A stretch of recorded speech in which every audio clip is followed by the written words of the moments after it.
নমস্কাৰ 24 লাইভ চাই থকাৰ বাবে ধন্যবাদ আৰু এই মুহূৰ্তত লৈ আহিছো এটা গুৰুত্বপূৰ্ণ খবৰ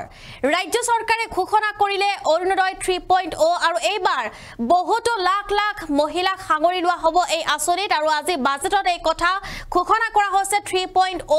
অৰুণোদয় আঁচনিৰ কথা ঘোষণা কৰিছে বিত্তীয় মন্ত্ৰী অজন্তা নেওগে আৰু বহুতো মহিলা সাঙৰি লোৱা হ'ব এই আঁচনিখনত আৰু ৰাজ্যৰ লাখ লাখ মহিলা এতিয়া লাভান্বিত হ'ব এই আঁচনিৰ যোগেদি হবিশেষ লৈ আহিছো এই মুহূৰ্তত ৰাজ্যৰ লাখ লাখ মহিলাৰ বাবে ভাল খবৰ আনিলে বাজেটে এবাৰ ভাল খবৰ আনিছে ৰাজ্যৰ লাখ লাখ মহিলাসকলৰ বাবে নৰূপত আহি আছে অৰুণোদয় আঁচনি মহিলা উদ্যমিতা আঁচনি আৰু লগতে নিযুত মইনা আঁচনি ইতিমধ্যে আমি নিযুত মইনাৰ আঁচনিৰ কথা ঘোষণা কৰিছো আৰু সেই কথা উল্লেখ কৰিছো কিন্তু ইয়াৰ মাজতে অৰুণোদয় 3.0 আঁচনিত সামৰি লোৱা হ'ব 38.2 লাখ মহিলাসকলক আৰু অৰুণোদয় আঁচনিৰ বাবে 5,000 কোটি টকাৰ প্ৰস্তাৱ বিত্তীয় মন্ত্ৰীগৰাকীৰ মুখ্যমন্ত্ৰীৰ মহিলা উদ্যমিতা আঁচনিয়ে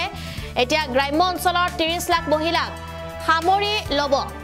আৰু লগতে নগৰ অঞ্চলৰ 2 লাখ আত্মসহায়ক গোটৰ মহিলাসমূহ সামৰি লোৱা হ'ব এই ডাঙৰ ঘোষণা কৰিছে এবাৰ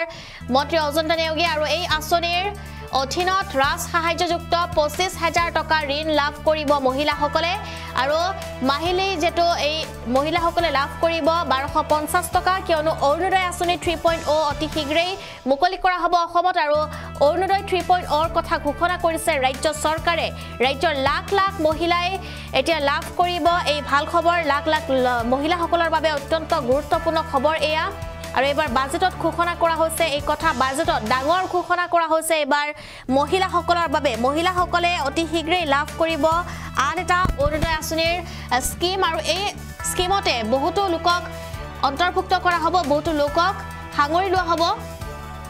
আৰু বহুতো যেটো মহিলাসকলক সাঙৰি লোৱা হ'ব এই আঁচনিৰ অধীনত ৰাজ্য চৰকাৰে দিছে এক সুযোগ আৰু ৰাজ্য চৰকাৰৰ এটা বৃহৎ পদক্ষেপ দেখিবলৈ পোৱা গৈছে ৰাজ্য চৰকাৰৰ বৃহৎ পদক্ষেপ এয়া আৰু লাখ লাখ মহিলাৰ বাবে এয়া এটা ভাল খবৰ লাখ লাখ মহিলালৈ সুখবৰ একেলগে লাভ কৰিব বহুতো মহিলাই ধন আৰু অৰুণোদয় আঁচনি ধন লাভ কৰিব ৰাজ্যৰ লাখ লাখ মহিলাই 2026 চনত ফেব্ৰুৱাৰী মাহত একেলগে লাভ কৰিব 4 মাহৰ অৰুণোদয় ধন ইতিমধ্যে এয়া কথা ঘোষণা কৰা হৈছে প্ৰতিগৰাকী মহিলাই একেলগে লাভ কৰিব 5,000 টকা আৰু বিধানসভা নিৰ্বাচনৰ পূৰ্বে এই ধন লাভ কৰিব ৰাজ্যৰ প্ৰতিগৰাকী মহিলাই নিৰ্বাচন আয়োগৰ নীতি অনুসৰি আঁচনিৰ ধনৰ অনুমতি নাপালে চৰকাৰে মুকলি কৰিব এই ধন বিধানসভা নিৰ্বাচনৰ সময়ত আঁচনিৰ ধন প্ৰদান কৰিবলৈ অনুমতি দিয়া হৈছে নিদিলে লোৱা হ'ব এই ব্যৱস্থা এই মুহূৰ্তত মন্তব্য শুনাবলৈ চেষ্টা কৰিম 3.0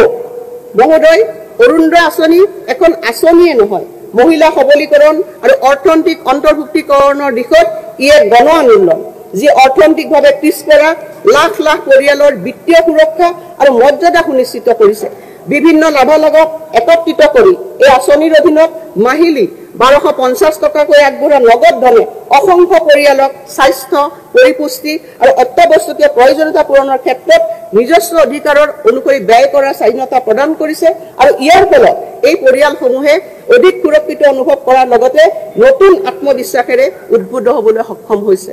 তৃণমূল পৰ্যায়ৰ উপান্ত শ্ৰেণীৰ লোকসকলৰ অৰ্থনৈতিক উন্নয়নৰ বাবে বৰ্তমানৰ ভাৰতৰ বহু ৰাজ্যই এই অৰুণোদয় আঁচনিখনক আৰ্হি হিচাপে গ্ৰহণ কৰিছে প্ৰকৃতাৰ্থত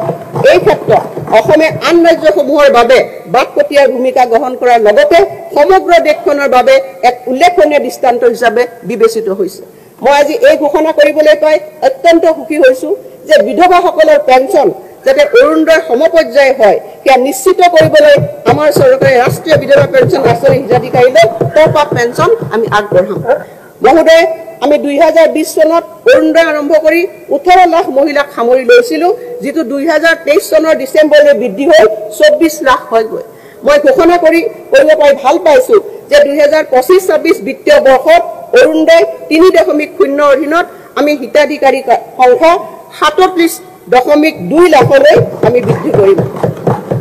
2025 বৰ্ষৰ 31 মাৰ্চৰ ভিতৰত বড়োলেণ্ড প্ৰাদেশিক অঞ্চলৰ বাহিৰে অন্যান্য অঞ্চলৰ বাবে আমি হিতাধিকাৰীৰ এখন চূড়ান্ত তালিকা প্ৰস্তুত কৰি পাৰিম বুলি আশা কৰিছো আৰু তাৰ বাবে সঠিক সময়ত আমি হিতাধিকাৰী বাছনি প্ৰক্ৰিয়া আৰম্ভণি কৰিম